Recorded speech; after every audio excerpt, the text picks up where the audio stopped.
తను ఒక్కసారిగా షాక్ అయ్యాడు. అక్రమ్ తనకు ఎలాంటి హాని తలపెట్టడని అభినవ్కి తెలుసు. అయినా ఆ పిల్లో ఏదో గడబిడ ఉందని అభినవ్కి తెలుస్తోంది. ఏమీ ఆలోచించకుండా తను ఆ పిల్ల అయితే తీసేసుకున్నాడు. కానీ అభినవ్ చచ్చిపోడు కదా. అప్పుడే సడన్ గా తన కడుపులో విపరీతమైన నొప్పి మొదలైంది. కొన్ని సెకండ్లలోనే తన శరీరం మొత్తం వణకడం మొదలైంది. చూస్తుండగానే తను స్పృహ తప్పాడు.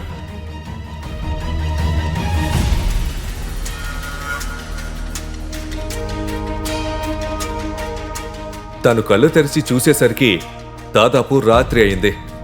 అభినవ్ కళ్ళు తెరుచుకోగానే సడన్ గా తనకు విపరీతమైన వాసన వచ్చింది. ఆ సమయంలో తన బట్టలు మొత్తం తడిసిపోయాయి. వాటి నుంచే వాసన వస్తుంది.